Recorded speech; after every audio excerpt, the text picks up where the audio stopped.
इंसान से पहले खुदा ने ऐसी कोई मखलूक नहीं बनाई थी जो साहिब इरादा और इख्तियार हो। यानी अपनी मर्जी का मालिक सिर्फ अल्लाह ताला था, कोई और नहीं था। लेकिन फिर इंसान को अल्लाह ने बनाया और किसी हद तक उसे भी साहिब इरादा और इख्तियार बनाया। ये जो मर्जी का मालिक, क्योंकि इंसान से पहले कोई और मखलूक नहीं थी यानी जो खुदा ने बनाई थी, जो बाकी फरिश्ते थे तो उनका जो है वो या दीगर जो मखलूक़ात थी उनका कुरान करीम के अल्फाज में बड़ा सिंपल सा ये कि यफ़अलूना मा युमिरून, यानी इनको जिस चीज़ का हुक्म दिया जाता है ये वही करते हैं। यफ़अलूना, ये वही काम करते हैं, मा युमिरून, जिसका इन्हें हुक्म दे दिया जाता है। वहुम ला यस्तकबिरून, और ये अपनी मर्जी नहीं कर सकते, मनमानी नहीं कर सकते। यानी ये वहुम ला यस्तकबिरून, ये तकब्बुर नहीं कर सकते। तो तकब्बुर दरअसल जो है वो मनमानी, और मनमानी का मतलब ये होता है कि हद से तजावुज करना। तो फरिश्तों ने अल्लाह ताला से कहा कि ये तुझ इसे अपनी मर्जी का मालिक बना रहा है, साहिब इरादा इख्तियार बना रहा है, तो इसकी क्या गारंटी है कि ये हद से तजावुज नहीं करेगा? ये तो हद से तजावुज करेगा। और उसके बाद जो तेरा जो कारखाना कुदरत है वो उसमें फसाद बर्पा होगा इसकी वजह से। तो अल्लाह ने कहा कि नहीं, मैं इसे एक ऐसी चीज दूंगा, मेरी तरफ से इसको एक ऐसी मदद मिलेगी कि जिससे ये बड़ी आसानी से इस बात का तयन कर सकेगा कि हद से तजावुज करना न किसी और के फायदे में है न ही मेरे फायदे में है। और जिस तरह से खुदा, अब आप देखिए ना, यानी वो कादिर मुतलिक है, कुछ भी कर सकता है।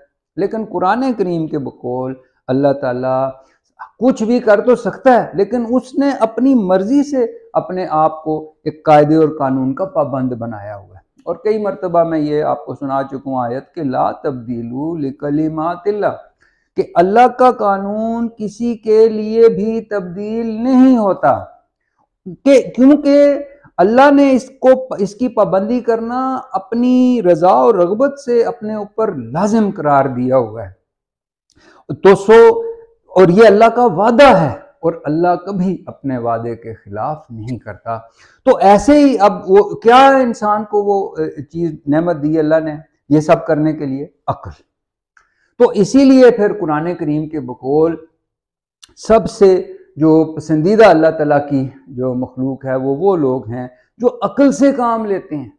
तो मैंने इस पर पूरा एक व्लॉग बनाया, अगर आप चाहें तो ये स्क्रॉल करें मेरा पेज, आप बड़ी आसानी से वहां तक पहुंच सकते हैं। उसमें मैंने दर्जनों ऐसी आयात और अहादीस आपको बताई हैं कि जिससे पता चलता है कि अक्ल जो है वो खुदा से दूर नहीं करती बल्कि खुदा तक ले जाने का जरिया है। इट लीड्स टू अल्लाह, अक्ल का ये काम है।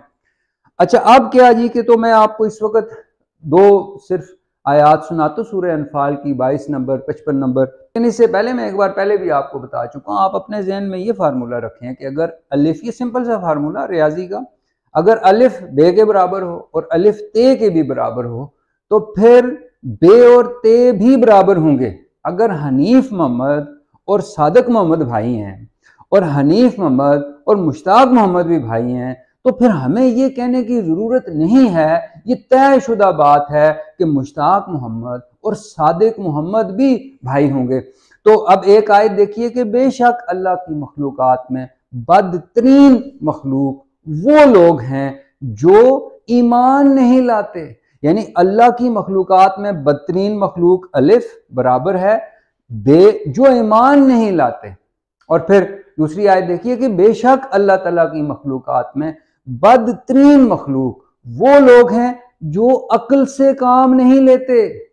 आपको समझ आई कि अक्ल से काम ना लेना और ईमान ना लाना अल्लाह के नजदीक एक बराबर चीज है।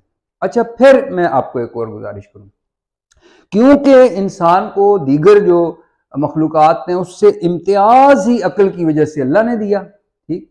और अक्ल की जरूरत इसलिए महसूस थी कि भाई ये तो पहला ऐसी मखलूक है कि जो साहिब इरादा इख्तियार है, यानी इसके पास ऑप्शन है कि ये इधर जाए या इधर जाए। गाय, भैंस, बकरी, भेड़ वो तो नहीं ऐसा कर सकती। बतख का बच्चा पैदा होते ही वो पैदाइशी तैराक होता है, इंसान के बच्चे को तैराकी सीखनी पड़ती है। भेड़ का बच्चा भूख से मर जाएगा लेकिन गोश्त नहीं खाएगा, शेर का बच्चा भूख से मर जाएगा लेकिन घास नहीं खाएगा, लेकिन इंसान का बच्चा भूख से जब वो मर रहा होगा तो वो कुछ भी मुंह में डाल सकता है। तो जानवर ने जो कुछ करना होता है वो उसकी जिबिल्लत में इंस्क्राइब्ड होता है, वो उसकी पाबंदी पर मजबूर है। लेकिन इंसान क्योंकि पाबंदी पर मजबूर नहीं है तो फिर लाजमी बात थी कि उसे गाइडेंस दी जाती कि जिस पर वो ये फैसला करता कि इस तरफ चलना मेरे हाथ में बेहतर है या इस तरफ चलना बेहतर है। तो सूरह दहर की आयत है, अल्लाह ताला कहता है कि हमने इंसान को ये जो हमारी तरफ से जो वही नाजिल होती है उसके जरिए हमने उसे ये बता दिया है कि ये दो तुम्हारे सामने रास्ते हैं, तो इस पर चलोगे तो क्या होगा, इस पर चलोगे तो क्या होगा। सो अब उसकी मर्जी है कि वो किस रास्ते पर चले।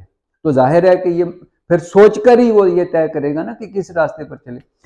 तो इसीलिए अल्लाह ताला जो है वो ये कहता है कि वो इंसान, सूरह आराफ की 179 नंबर आयत आप देख लीजिए, और ऐसी 20 आयत जो मैंने अपने ब्लॉग में अभी थोड़ी देर पहले कहा वो जरूर आप देखें कि जो लोग यानी अक्लो फिक्र से काम नहीं लेते तो वो लोग हैवान हैं। यानी पहले अल्लाह ताला ये कहता है और फिर कहता है कि नहीं, हैवान नहीं बल्कि हैवान से भी बदतर हैं।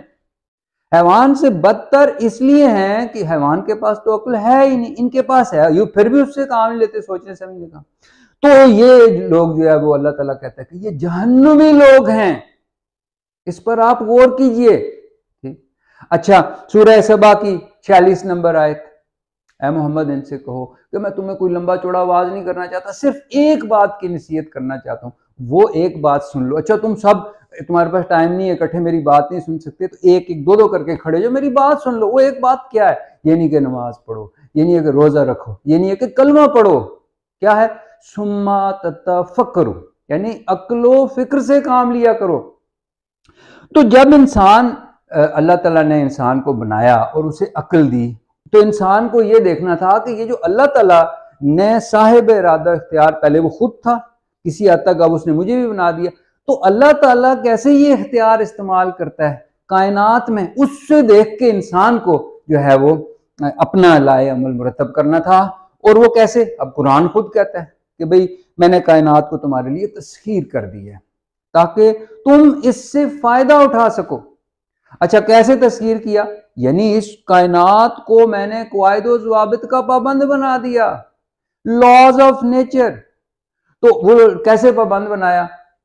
भाई एक जो है नेचुरल सैटेलाइट है चांद जमीन की, तो उसमें से सैटेलाइट मोशन इंसान ने डिस्कवर किया, ठीक, अल्लाह ने जो बनाया हुआ था। और उसके बाद इंसान ने आर्टिफिशियल सैटेलाइट बना ली, जो ये हम मोबाइल हाथ में उठाए, सारी दुनिया उसकी यूजर है, लेकिन हम इस पर गौर नहीं करते।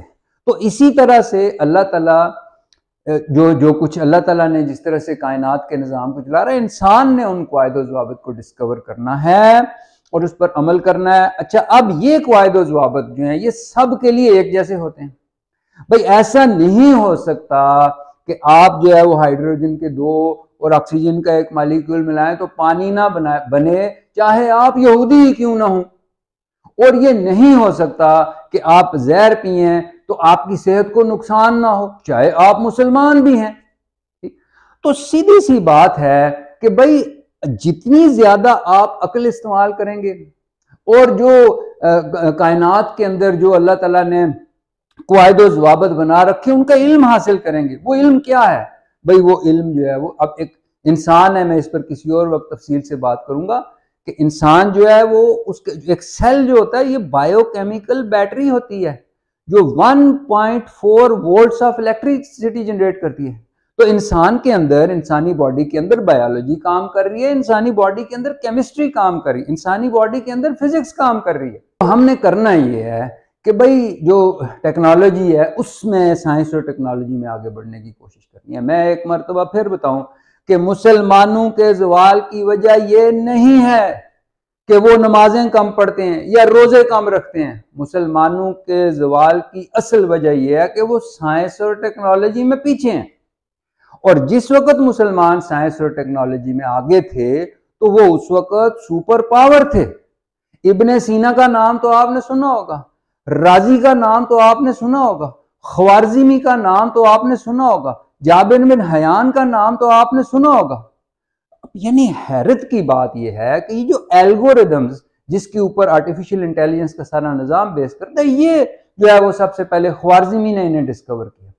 तो मेरी गुजारिश सिर्फ इतनी सी है, और ये गुजारिश मैं इसलिए कर रहा हूँ कि मैंने पिछला जो व्लॉग था उस पर मुख्तलिफ जो है वो बहुत लोगों ने उसे पसंद किया, बहुत तबसरे आए, तो मुझे ऐसे लगा कि शायद कुछ लोगों को उस व्लॉग की सही समझ नहीं आई, तो इसलिए मैंने ये व्लॉग आपके लिए बनाया है।